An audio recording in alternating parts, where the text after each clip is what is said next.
Ok, jóvenes, nos estamos reuniendo una tercera vez, aun cuando hoy es martes, y la idea no es que quisiera dar mucha más materia ahorita, sino que simplemente quiero cerrar la idea con el tema de lo fuerte que ha sido el crecimiento de los precios ya en Venezuela, que inclusive es muy, pero muy superior a lo que ha sido el aumento de la cantidad de dinero. Entonces, antes de hacer eso, quiero que no se me angustie nadie.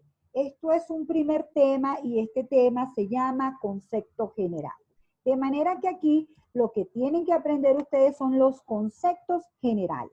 En ese sentido, la guía clase es su guía de qué hay que estudiar y la presentación de PowerPoint, que no se llama videoclase, sino presentación de PowerPoint, ahí es donde están contenidos todos los elementos que ustedes necesitan estudiar para esta unidad. Y hemos dicho desde el principio que una de las cosas que me interesa sobremanera y que voy a evaluar es los conceptos de las variables macroeconómicas. Dijimos, la macroeconomía es una ciencia que estudia la economía en su conjunto y se encarga de dos tareas básicas.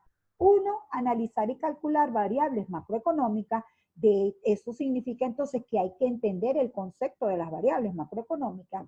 Y dos, aplicar estrategias para mejorar esos resultados macroeconómicos, porque resulta que las autoridades económicas de un país cuentan con herramientas para mejorar esos resultados macroeconómicos. Esas estrategias se llaman política económica y obviamente hay que entender todos los conceptos relacionados con la política económica y finalmente nos quedarían los objetivos de la macroeconomía y por qué hay conflictos de objetivos en la macroeconomía. Eso es el esquema general que hay que aprenderse aquí. A la hora de uno explicar los conceptos, pues aprovecha de enseñar las estadísticas de Venezuela, que son tremendamente dramáticas, y además eso permite que ustedes entiendan los conceptos, porque la idea no es que ustedes se aprendan esos conceptos al caletre y no sepan para qué sirven. Acuérdense que aquí estamos desarrollando competencia. ¿Qué sabe hacer usted con lo que sabe? Pues repito, no me extiendo más en esta partecita, conceptos es lo que queremos, ¿ok? De mi parte, hasta donde yo quiero llegar es a que entendamos un poco, repito, por qué ha sido tan impresionante el crecimiento de los precios.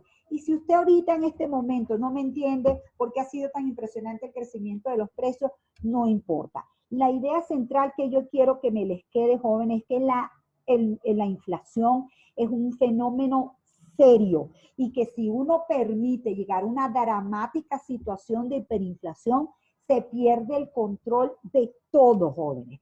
Ya ahí empiezan a combinarse los elementos de una manera tan impresionante y tan explosiva que no es posible generar o entender las causas de la inflación solamente con la teoría convencional, solamente como un problema monetario. Empiezan a conjugarse todos los elementos de la manera más perversa posible. De hecho, después cuando veamos el dinero, les voy a enseñar una cita que se hace de Lenin que dice que la mejor forma de destruir el capitalismo es destruir el valor de la moneda. Porque una vez que se destruye el valor de la moneda, todas las corrientes, todas las relaciones macroeconómicas entran en una dinámica tan desastrosa que terminan generando los peores resultados que nos podemos imaginar, como este que les estoy diciendo de la gravedad de la desnutrición en Venezuela. Entonces, bueno, cierro diciendo que contamos con economistas que han estudiado muchísimo esto, por supuesto,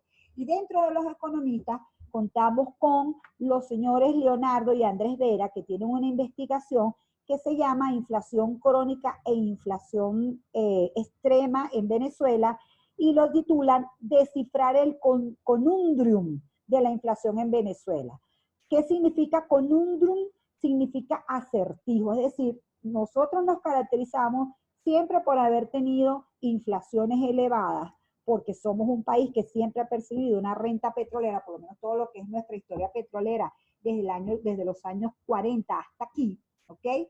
Y eso ha generado toda una dinámica que siempre hemos tenido inflación, pero obviamente no habíamos tenido inflaciones tan elevadas y mucho menos hiperinflación. Ese es un premio que se ganan pocas economías en el mundo, pocas, ¿ok?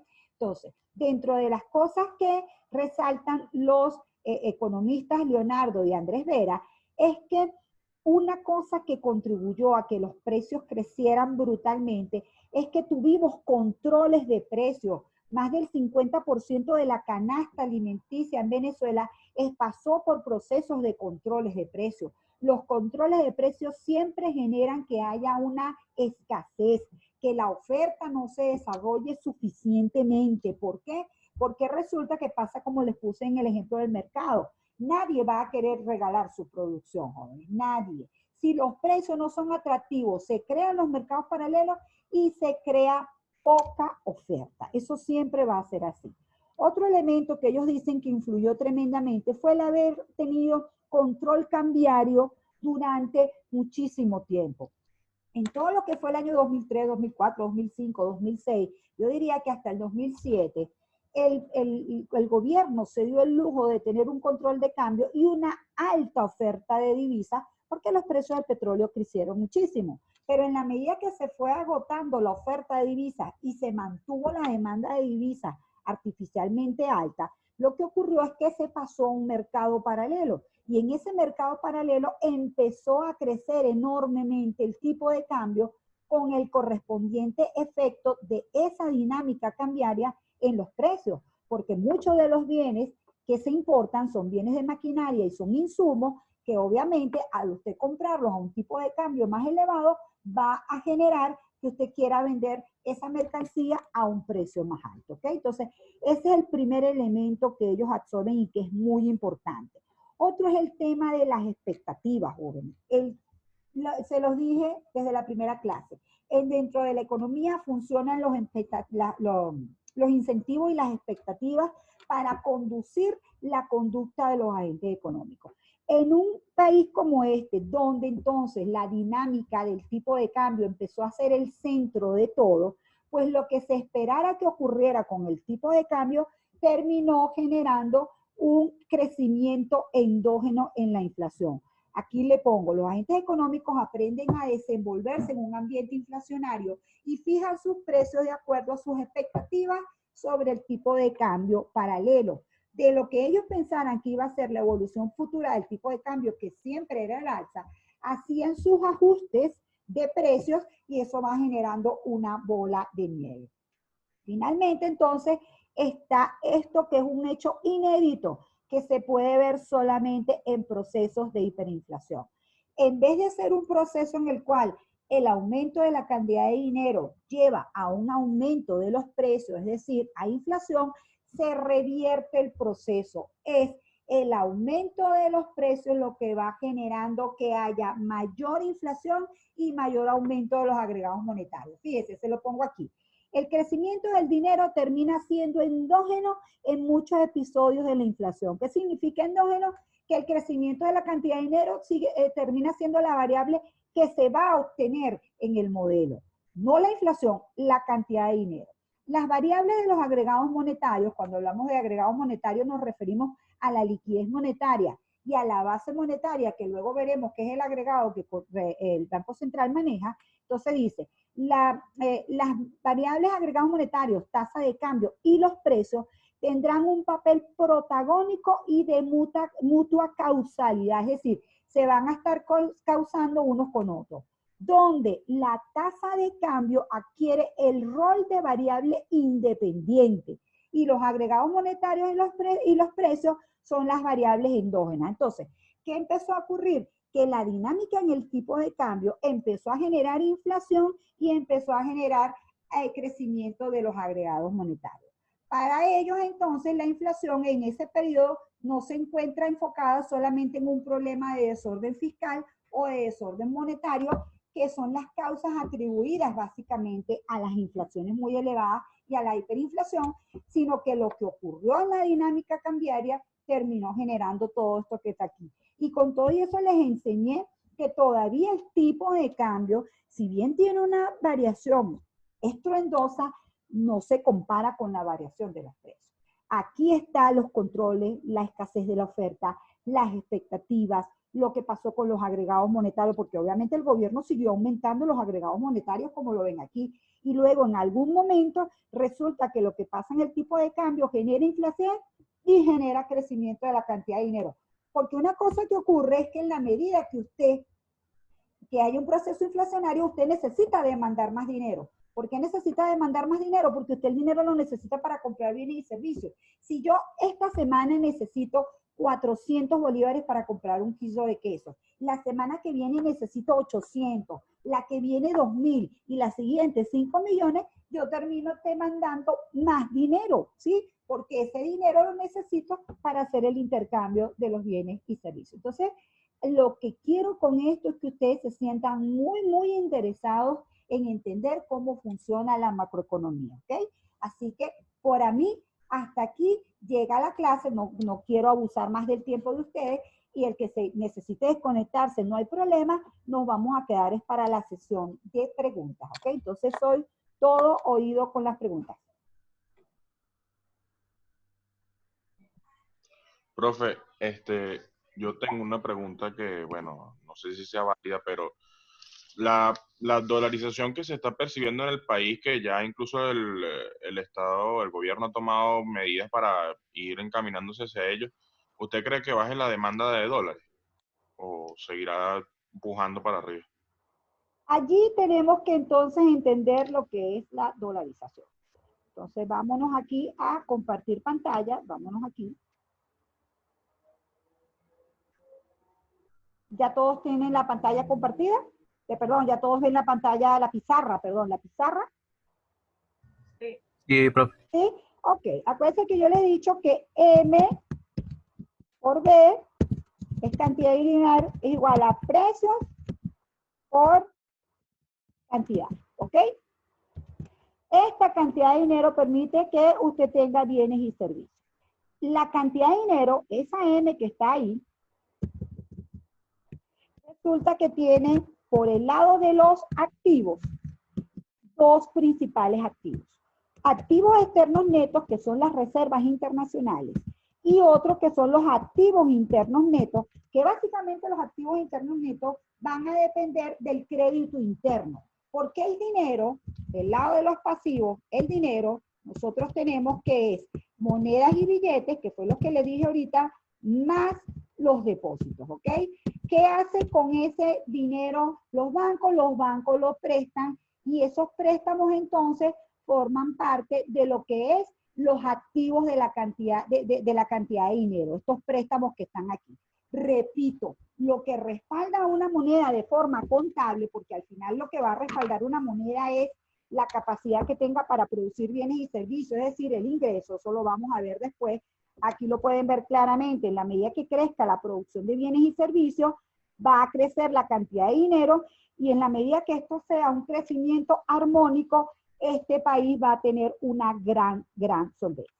¿Qué ocurre en Venezuela y qué ocurre en los procesos de dolarización? Bueno, el dinero se usa para intercambiarlo por bienes y servicios. El dinero se usa como patrón de medida, es decir, como una unidad que permite valorar cuánto cuestan los otros bienes. Acuérdense que le dije que precio es la relación a la que se intercambia moneda nacional por moneda extranjera. Y la tercera función es que el dinero se atesora. El dinero se mantiene como un activo financiero para poder hacer compras futuras. Cuando usted tiene inflación, ese dinero pierde valor, ¿sí? Y si esa pérdida es muy aguda, entonces usted tiene que recurrir a otros activos que le preserven el valor de la moneda. Y si sigue siendo muy aguda esa inflación, usted tiene que valorar sus mercancías a esa otra moneda, porque si no, va a perder cada vez que venda. Y llega un momento, permitido o no, en el cual inclusive usted hace las transacciones en esa moneda porque a la otra no le tiene ninguna fe, ¿sí? Entonces, lo que está ocurriendo o lo que ocurrió en Venezuela fue un proceso de sustitución, es lo que es la dolarización, del bolívar por dólar en las funciones del dinero, es decir, como depósito de dinero, como depósito de valor y como patrón de medida. Todavía inclusive se hacen transacciones bolívares, ustedes lo saben, porque además buena parte del dinero se recibe en bolívares. Entonces, Cuando nosotros tenemos la dolarización, todavía lo que tenemos es una economía que usa el dólar como patrón de medida. Pero oficialmente lo que se intercambia en este país es, o sea, la moneda de curso legal es el bolívar. Hasta ahora el gobierno lo que dijo es, bueno, de manera paralela vamos a dejar que la gente tenga dólares, que la gente haga transacciones en dólares. Entre otras cosas, porque cuando se cayeron las exportaciones de petróleo, una de las cosas que empezó a generar ingreso de divisas al país fueron las remesas familiares, ¿sí? Entonces, ¿qué hace la gente con sus dólares? Bueno, tiene este intercambio y además liberó el tipo de cambio. Y entonces resulta que se empezó a crear un movimiento de dólares porque además los bancos podían recibir esos dólares, ¿verdad? Y tenerlos en custodia. ¿Qué significa eso? Que los tenían allí para hacer transacciones, pero los bancos no pueden hacer transacciones en dólares entre ellos. Y lo que hizo el Banco Central recientemente fue decirle a la banca, epa, un momentico, ustedes no están autorizados para hacer operaciones en dólares, ni están autorizados para hacer movimiento de dólares de las cuentas que tienen aquí con sus corresponsales en el exterior. ¿Qué les quiero decir con esto? Que el gobierno tratando de no perder el bolívar, porque para el gobierno el tener bolívar es una como moneda de curso legal es una ventaja muy grande. ¿Cuál es, joven? ¿Ah? ¿Quién me dice cuál es la principal ventaja del gobierno teniendo bolívar? Bueno, hay varios. ¿Alguien me dice? Yo creo que la mayor ventaja es que si hacen transacciones en bolívares, ¿cómo se llama esto? Ay, se me fue el... Como la policía estadounidense no puede meter la mano entre sus... Aquí nunca los estadounidenses van a meter la mano con una dolarización. ¿Por qué?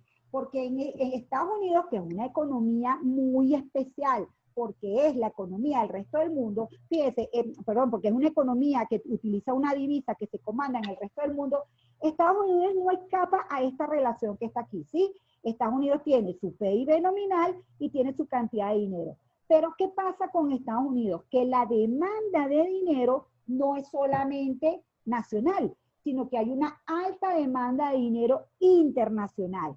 En ese sentido, Estados Unidos puede emitir esta moneda que está aquí y puede haber un crecimiento de la cantidad de dinero sin que haya presión sobre los precios, porque de alguna manera la demanda de divisas no solamente se hace para transacciones internas, sino para el resto del mundo. Estas son las grandes ventajas que va a tener Estados Unidos.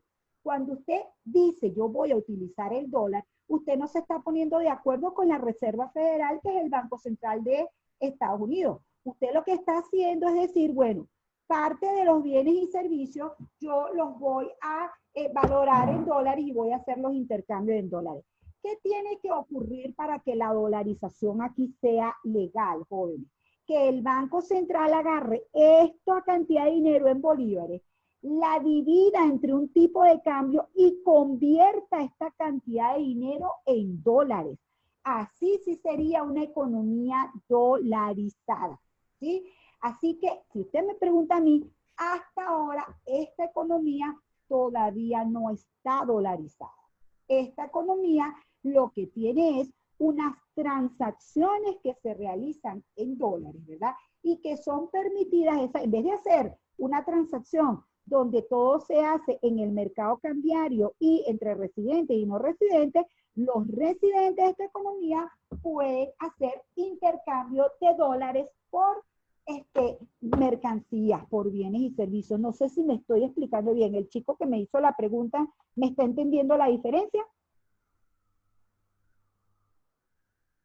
Sí, profe, gracias. ¿Sí? O sea, repito, aquí tenemos el tema de que tendríamos que convertir esto en dólares. Entonces, tu pregunta final era, profe, ¿va a aumentar la demanda de dólares? La oferta de dólares. ¿Por qué aumentaría la oferta de dólares? ¿Qué confianza tienen los agentes económicos de que usted puede tener dólares en el sistema financiero nacional y el Estado no va a hacer después una medida en la cual usted no pueda sacar esos dólares del país? ¿Mm? Ni de chiste. Usted lo que va a tener es una pequeña cantidad de dinero en dólares, ¿verdad? Expresado en dólares, para poder hacer las transacciones, pero usted no va a tener ahorros en dólares en Venezuela. Estuviera loco, ¿sí o no? ¿Sí? Y además, el hecho de que le hayan prohibido a la banca que usted pueda, porque fíjense ustedes lo que sí funcionaría.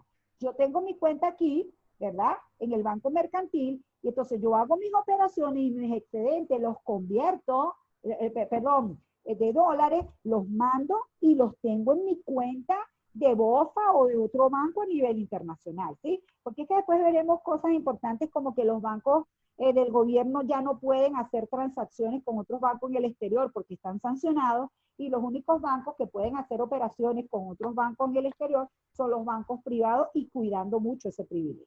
Entonces, en pocas palabras, jóvenes, esta economía no está dolarizada, esta economía es una economía que está haciendo transacciones en dólares, y eso está sujeto a la disponibilidad de dólares. Fíjense, si bien cada vez se hacen más transacciones en dólares, el año pasado la cantidad de dólares que circulaba, con toda seguridad, o era mayor o el aumento que ha ocurrido ahorita es muy poquito. Porque con el tema de la pandemia, la gente dejó de traerse dólares en el bolsillo, ¿sí? Para hacer las transacciones. Y luego las transacciones que se pueden hacer por BOFA son este tipo de operaciones por CELES que son muy restringidas, es decir, de lo que tienes un mercado bien chiquito que hace transacciones en dólares. No, eso está muy lejos de ser una dolarización. A la gente le gusta decir que hay una dolarización de facto. Bueno, está bien, hay una dolarización de facto. De hecho, más de uno se revienta la cabeza diciendo, pero ¿cómo es eso que el dólar también sube en este país? ¿Cómo es eso que hay inflación en dólares? Por supuesto, jóvenes. Aquí lo que hay son unos agentes económicos tratando de cubrirse de los efectos nefastos de la inflación elevada, y se va a cubrir con lo que tenga, con la referencia que sean bolívares o dólares. Si él va a pasar un episodio por el cual los precios internos van a estar creciendo muchísimo y el dólar va a estar relativamente estable, porque en ese momento la paridad del tipo de cambio no se está moviendo tanto porque hay una ofertica de dólares, pues él va a aumentar los precios en dólares, porque es que es la relación al final. Intuitivamente los agentes económicos entienden cuando están perdiendo su poder adquisitivo, porque acuérdense que son personas que todo el tiempo están comprando insumos, pagando mano de obra y vendiendo el bien para tratar de obtener una ganancia. Entonces todo el tiempo están manejando esos precios. No sé si me estoy explicando, ¿sí? O sea, todo el tiempo yo necesito mover los precios para ganar. Que haya una hiperinflación, que esté todo el tiempo teniéndome a mí como loco, tratando de ver cómo me protejo, eso hace que yo tome todas las decisiones que pueda, desde calcular una tasa de cambio que va a estar por encima de la de ahorita. Por cierto que al final les quería decir que la tasa de interés se supone que equilibra el mercado de oferta y demanda, pero al usted dejarla fija, usted pierde la señal totalmente de la tasa de interés y todo el efecto se va vía cambiario. O sea, parte del tremendo problema a nivel cambiario es que nunca hubo un aumento de tasa de interés que de alguna manera protegiera la rentabilidad del bolívar, ¿sí? Es decir, todos los numeritos para que el bolívar valiera menos trae como consecuencia que de facto se sustituya el bolívar por dólar para hacer transacciones, pero de una forma muy desordenada y muy traumática. Aquí Estados Unidos no ha entrado para nada en este proceso, el gobierno simplemente se ha hecho loco, porque además el gobierno es uno de los que ofrece esos dólares, obtiene la ganancia cambiaria y con eso le paga las pensiones. Y la variable que se ha ajustado aquí más dramáticamente ha sido el salario medio. Si ustedes buscan, era lo que iba a cerrar. El precio que más se ha ajustado dramáticamente aquí ha sido el salario. Las personas cuánto ganan, el nivel de pobreza dice que una persona está en pobreza extrema cuando gana menos de $1 diario. Aquí la pensión es menos de $1 mensual, ¿sí? Entonces, todo el esquema que está aquí, que está profundamente distorsionado, lo que ha hecho es que los precios se ajusten. Y al final, esa es mi reflexión, los precios se van a ajustar a si usted esté en la dictadura más feroz del mundo, ¿sí? Siempre los precios, esos 4 precios, se van a mover para tratar de ajustarse y equilibrar oferta y demanda en esos mercados, ¿sí? Por eso que va a ser muy importante entender el tema de los mercados, de los equilibrios, qué es lo que es el equilibrio, y sobre eso vamos a trabajar muchísimo aquí. ¿Alguna otra pregunta?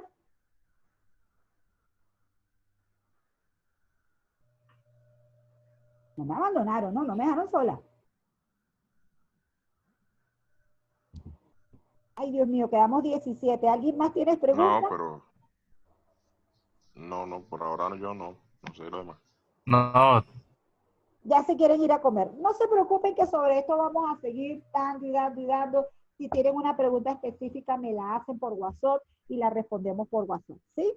Entonces, toda esta semana, todas estas 3 clases, nos fuimos en la parte de las variables macroeconómicas. A partir del jueves vemos la segunda tarea de la macroeconomía y de hecho yo aspiro y espero que empecemos con la unidad 2, ¿sí? Que es producción, empleo y precios, que al final lo que es detalles de cómo se calculan estas variables macroeconómicas fundamentales, que vamos a ver por qué son fundamentales, de producción o PIB, de empleo o tasa de desempleo y de precios o índice de precios al consumidor. De aquí en adelante lo que seguimos es dando detalles, afinando cada vez más las relaciones entre las variables, pero en esta variable, en esta guía 1, se centran los conocimientos esenciales para ir encaminados hacia entender cada vez más esta área de la economía que es la macroeconomía. ¿De acuerdo? ¿Estamos listos? Perfecto, bro. Muy buen provecho. Gracias por todo este tiempo extra que me brindaron estas 16 personas. Un abrazo.